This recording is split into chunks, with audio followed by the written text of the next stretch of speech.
Pour la palpation des reliefs osseux, donc le patient est en décubitus dorsal. Donc la palpation de l'articulation coxofémorale est impossible car cette dernière est profonde. On peut palper l'épine iliaque antéro-supérieure qui est située sur le bord antérieur de la crête iliaque et sert d'insertion au muscle sartorius et tenseur du fascia lata.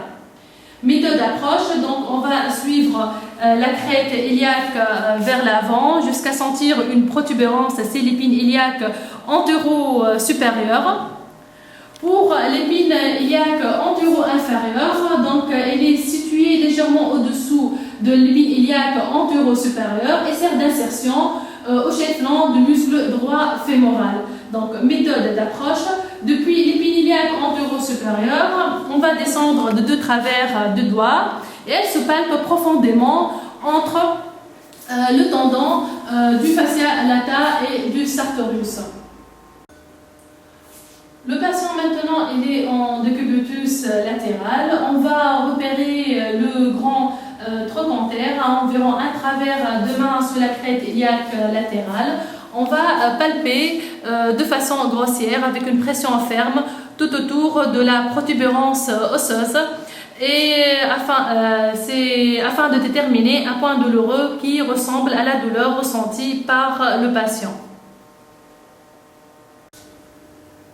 Maintenant, le patient est en décubitus ventral.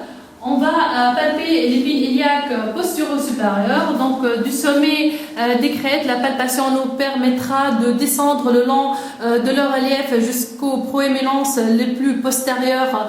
Ces proéminences sont les épines iliaques posturo-supérieures.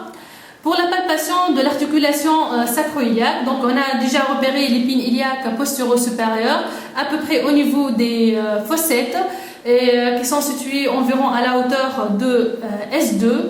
Elle marque le centre de l'articulation sacro-iliaque. Donc on va palper maintenant avec le pouce de haut en bas fermement et on cherchera la douleur connue du patient.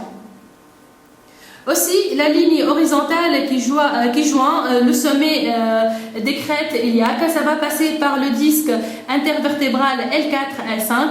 Donc, en descendant sur le sacrum et sur la ligne médiane, on peut palper les épineuses sacrées.